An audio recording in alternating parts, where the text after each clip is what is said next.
Et bienvenue dans ce récap de la semaine du live 93. Ce soir, de quoi qu'on va parler? On va parler, comme d'hab, de la Coupe de France de robotique. On va parler du petit robot qu'on a fait la semaine dernière. On a un petit peu de fricade dont on doit un petit peu discuter, de la Fab Academy. Bref, il y a pas mal de choses et on commence tout de suite. Vous avez l'habitude avec la... Oh, eh ben écoutez. Voilà, alors ça fait partie des trucs assez rigolos. Que s'est-il passé? Que s'est-il passé sur le bureau? Alors attendez, hein. C'est génial. J'arrive, vous inquiétez pas. What? Eh ben écoutez, vous savez quoi? On va la refaire. Je vous mets le petit jingle cassé souci technique. Et on arrive, c'est incroyable ce soir. Non mais en fait, en vrai, j'aurais peut-être pas dû... Attendez, on va tester toutes les scènes là. Voilà, celle-là fonctionne. Est-ce que la laser fonctionne? D'accord, ok, donc c'est juste mon bureau qui est pourri. Alors attendez, on va aller voir le bureau.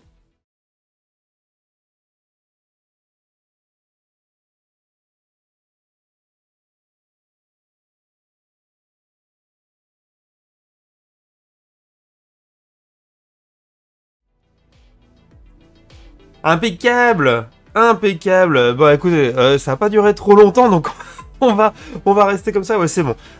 Bon, pour ceux qui n'étaient pas là avant le début du récap, j'ai eu un gros souci avec OBS.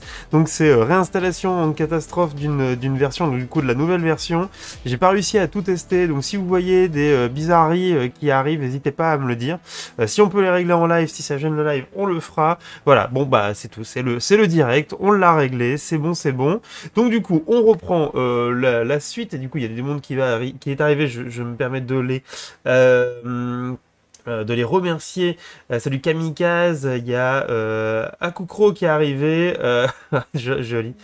OBS marche mieux, ah bah oui, exactement. Salut Fricade France, ah bah tu tombes bien. Ouais, il y a eu un problème de source, j'espère que c'est... Alors c'est tout pété, j'espère que ça va se corriger. Mélange des sources et scènes dans un shaker, Morito Time. Ah ouais, non mais en fait il a pas pris le bon écran pour la source. Yo, j'ai lu Pareto quelque part. Pareto? Alors, c'est pas la règle de ce 80-20 là. mais tu vas voir, tu la connais cette règle, Aerox.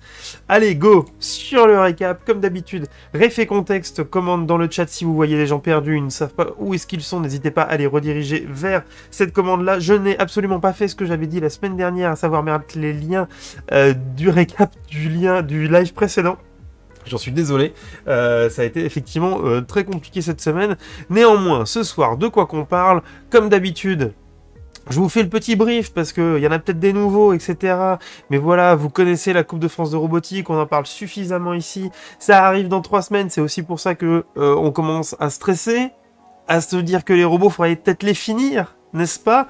Et que du coup, il y a cet événement qui arrive du 7 au 10 juillet. Vous voulez en faire partie, vous n'avez pas de robot, mais vous voulez quand même aider.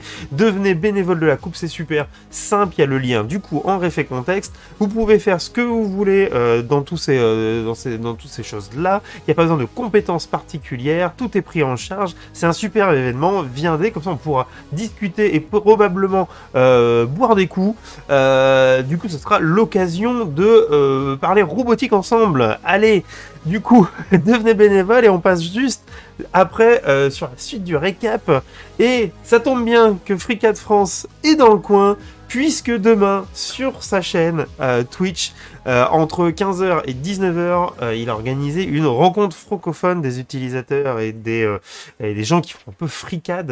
Et du coup, moi j'y serai comme utilisateur, il m'a gentiment invité. Donc n'hésitez pas à aller voir ça, soit sur Twitch, soit sur Peertube. Les liens sont pareils en réf et contexte. Je leur remercie énormément d'organiser ce type d'événement et puis de m'avoir invité. Donc voilà, on va un peu discuter sur ce logiciel, sur comment on l'utilise, pourquoi on utilise celui-ci, qu'est-ce qu'on en pense, la suite, etc. Il y aura des devs, des utilisateurs, des contributeurs. Ça va être super cool, donc n'hésitez pas. 20 de travail, 80 de glandage. Ah, si c'était ça, Moriarty, le 80-20, je serais très content. Salut Freegeek, salut Forceman, salut Herman. Donc n'hésitez pas, hein. Voilà, je vous ai remis le lien vers son Twitch à aller voir de 15h à 19h demain samedi 19 juin pour discuter de fricade. Et on continue avec une autre info que je voulais vous partager. J'avais fait un live il y a très très longtemps. Je pense que ça devait être mon second live sur la chaîne, donc ça remonte énormément sur l'expérience mon expérience de la Fab Academy. Donc la Fab Academy, c'est une formation diplômante organisée par la Fab Foundation. Je vais y arriver et comment dire. Je vais y arriver. Ce soir, il fait chaud, il fait chaud. Par un peu le fondateur mythique des Fab Labs, à savoir Neil Gershenfeld. C'est lui qui nous fait la majorité des cours. Moi, je l'ai suivi. Je vous avais fait un petit retour sur la chaîne. Et je continue à suivre un petit peu ce que les étudiants font chaque année. Et moi, ça fait super longtemps là que je suis Nadier Bremer. Je ne sais pas si ça se prononce exactement comme ça. Nadier Bremer. Vous me direz. Qui fait de la data visualization et qui est au Fab Lab de la Barre aux Pays-Bas. Et elle a fait un projet. Alors déjà, Sadok. Les amis, je vous remets le lien dans le chat là, si vous voulez aller voir un petit peu ce qu'elle a fait. Sa doc est juste incroyable, c'est une des meilleures docs que j'ai jamais vues à la Fab Academy. C'est vraiment vraiment super super chouette. Et elle a fait un projet qui est très très beau, donc allez voir ça. Je vous le mets là, voilà, je coupe le son, je vous mets un petit peu la vidéo. Donc c'est un genre de puzzle interactif avec de la lumière. L'idée c'est que voilà, vous allez poser les pièces et à chaque pièce qui est posée, il va se passer quelque chose. Enfin, si la pièce posée est bonne et c'est super bien foutu, c'est très très joli. C'est vraiment un projet très très complet de la Fab Academy. Il y a énormément de choses dedans. Franchement, c'est une super belle réalisation. Donc là, elle va l'ouvrir. Donc voilà, tout est réalisé du coup, même les cartes électroniques voilà, sont réalisées pendant la Fab Academy. Le principe est relativement simple, hein. Elle a juste mis des câbles à l'intérieur et puis elle va faire le lien avec des petites zones en cuivre coupées, voilà comme ça. Coupées, découpées et collées sur ces pièces en acrylique. C'est très très beau. Et de manière générale, regardez sa doc qui est super bien foutu. Voilà, quand ça elle met la dernière pièce. Petite animation, moi je trouve ça assez chouette. Cette dame a également écrit un bouquin que je vais faire à un de mes amis. Donc il va falloir que je lui pique un petit peu pour aller regarder sur justement la data visualisation. Il a l'air très très sympa. Il n'y a pas beaucoup de bouquins sur ce sujet-là aussi bien foutus. Donc voilà, n'hésitez pas. Petit bonjour de la Belgique. Écoute, petit bonjour de la France, Fichlotte.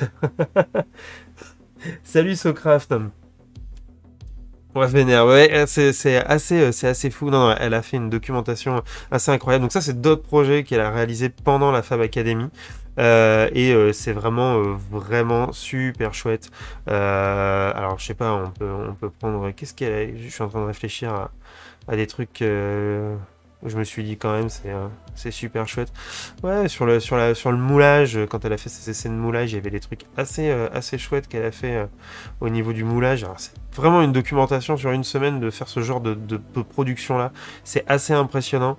Je déroule, mais il y a eu je pense qu'elle faisait des essais pour ses pièces, voir s'il y avait des moyens de faire quelque chose de sympa. Elle est restée très très sobre sur ton projet, ce qui est très très bien. Mais il y avait quand même des choses assez chouettes. On va descendre. Ah, ouais, voilà, en moulage, elle a fait des essais qui étaient assez cool, où elle a noyé des LED aussi à l'intérieur pour voir un peu ce que ça faisait pour son projet.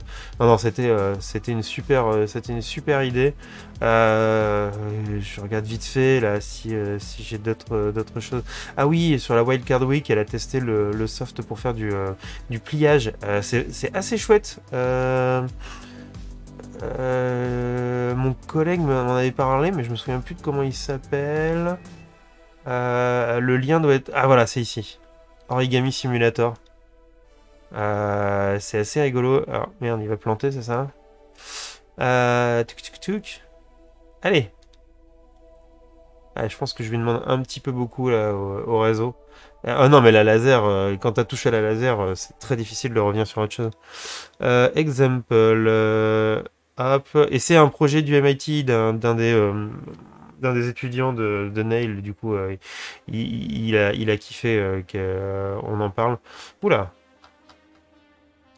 On va le resetter. On va le rouvrir. Bah alors. Ah bah je vous dis c'est super et puis ça marche plus. Super, génial. Ah bah c'est beau. C'est beau. Bon bah tant pis, vous irez voir. Normalement ça fait ça et c'est très beau. C'était très très très sympa. Bref.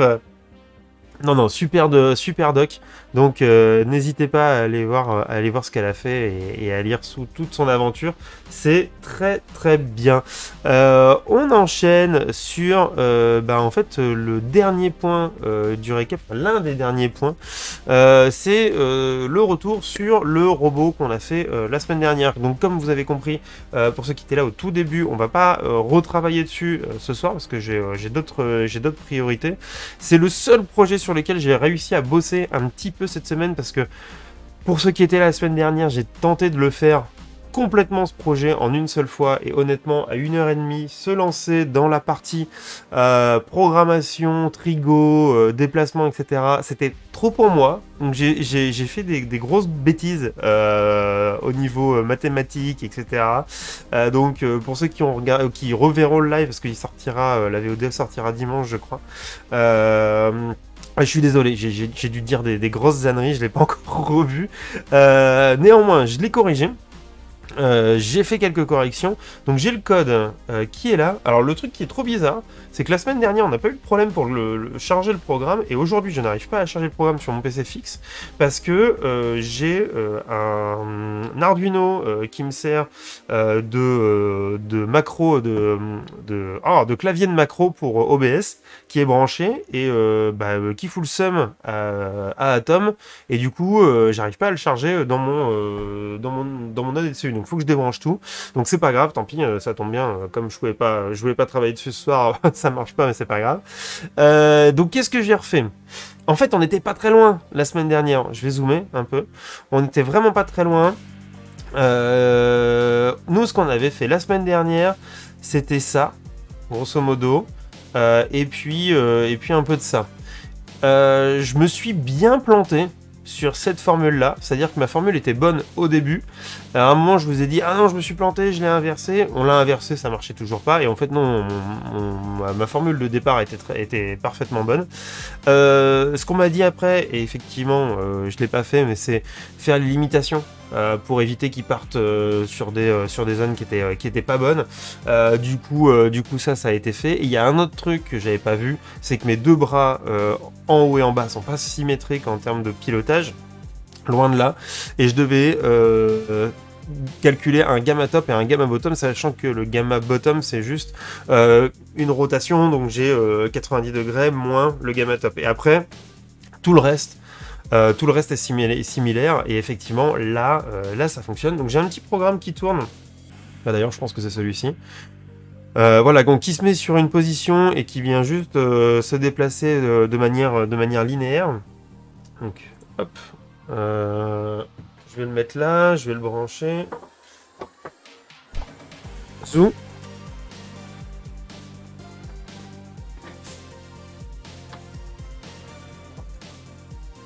Voilà. Et alors là, ce que vous voyez, alors il y a la déformation de la lentille aussi, hein, donc vous avez l'impression que c'est pas droit, c'est normal aussi pour ça. Mais il y a quand même un genre de légère dérive, et il y a une imprécision en fait sur la position du servomoteur en bas, qui fait qu'en fait, je pense qu'il faut que je calibre un petit peu la chose. Donc, je vais le couper parce que ça fait quand même sacrément du bruit. Mais néanmoins, j'arrive à le piloter sur une petite fenêtre de position. Ça a l'air sympa. Donc la prochaine fois qu'on retravaillera là-dessus, Ce qu'on fera, c'est qu'on rallongera ce bras-là pour pouvoir mettre le crayon. On fera quelques essais de dessin déjà dans un premier temps pour voir ce que ça donne en termes de précision et de répétabilité. Et en fonction de ça, on améliorera le prototype, notamment le prototype mécanique, pour essayer de faire quelque chose d'un peu plus fiable. Parce que là, je me rends compte quand même qu'il y a quelques petits trucs qui ne vont pas. Notamment en termes de modification dans le code, ce que j'ai fait aussi, c'est que la semaine dernière, on avait travaillé en angle, donc en degrés, avec les servomoteurs. Le problème, c'est qu'il y avait une certaine imprécision à travailler là-dessus. Je l'ai très vite vu quand ça a commencé à fonctionner. Donc je suis parti sur un pilotage directement avec les microsecondes et j'ai un pilotage qui est beaucoup plus fin, beaucoup plus fluide et beaucoup plus précis du coup. Tu vas pas encore jouer à Torch Plasma, après tu te... L'été c'est chiant la K40, ouais, j'espère qu'on n'aura pas de problème, ça c'est si je fais t'écosser. Salut Gigi, salut Edgar City. Non, c'est juste pour un robot qui dessine, Socraft.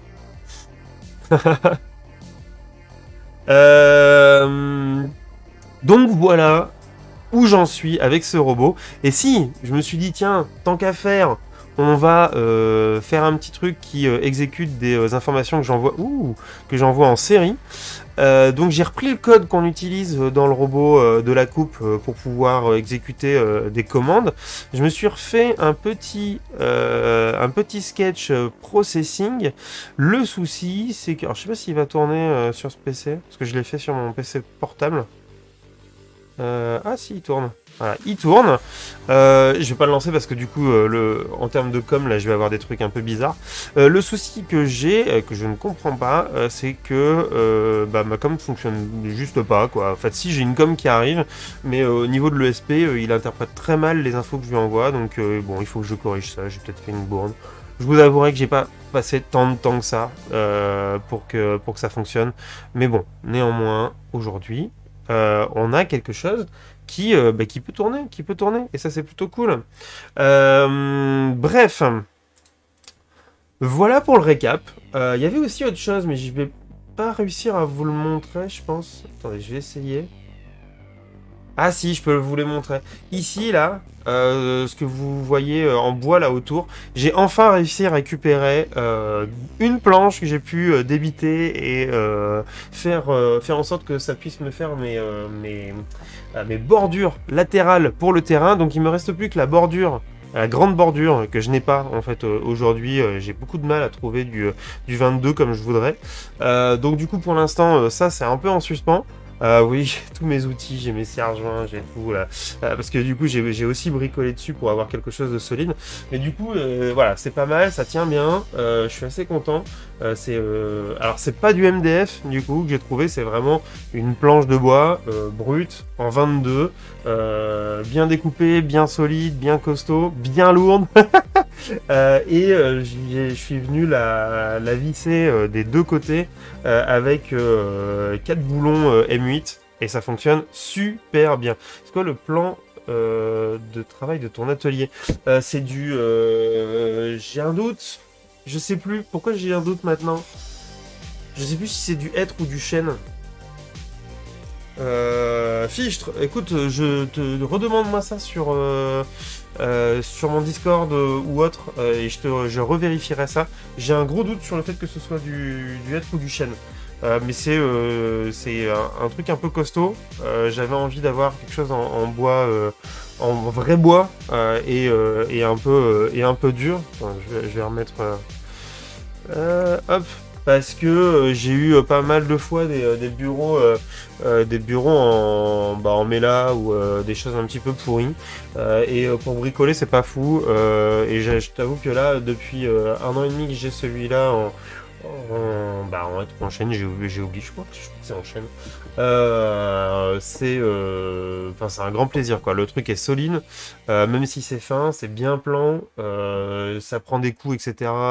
Je le reponce une fois par an et puis je lui remets un petit coup de vernis et c'est reparti. Bon, franchement, j'en suis très très content.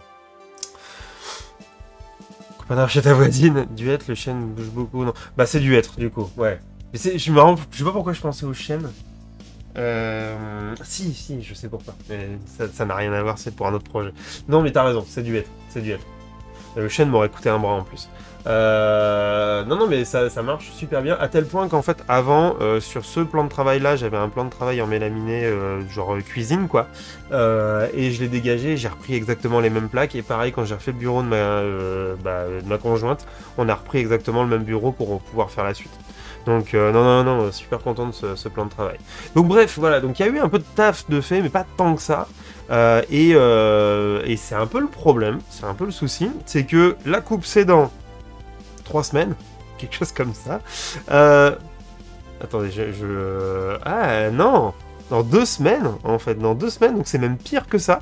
Donc, on n'est pas de l'avant, parce que en fait, il y a plein de trucs qui vont pas, il y a plein de trucs qui sont pas finis. Donc on va finir les petits détails, je parle pas de la programmation, parce que ça, voilà, on va le mettre de côté, parce que c'est juste programmation des stratégies, mais ne serait-ce qu'il n'y a pas tous les carters, il n'y a pas toutes les plaques qui sont découpées et assemblées. C'est un problème si on veut se déplacer. On n'a pas fait les boîtes aussi, on les a pas finies, les boîtes pour déplacer les robots, donc je sais pas encore ce qu'on va prendre. Notamment les boîtes qu'on a faites il y a l'année dernière en live également. Le robot holonome rentre à peine dedans, je vais vous montrer ça tout à l'heure. Donc il y a plein de trucs à faire. Et on est à la bourre, donc on va s'y mettre. Tu as fini le phare? Même pas, mais même pas. Non, j'ai pas fini le phare, tu vois, c'est vraiment le problème. C'est bon, tu finiras dans le TGV. Non, non, non, c'est vraiment très très chaud. Et hier j'étais en mode oh ça va, il va rester cette semaine, puis la semaine prochaine, et je fais oh là là, oh là là, non, mauvaise idée, je ne peux pas bosser dessus le soir, donc bossons dessus pendant le live. En tout cas, le récap est terminé. On se retrouve juste après le jingle pour le démarrage du live et de la production en live. Si vous me suivez en rediff, n'hésitez pas à vous abonner et à aller regarder les réseaux. Et pour le reste, je vous retrouve juste après. Allez, à toutes! À toutes!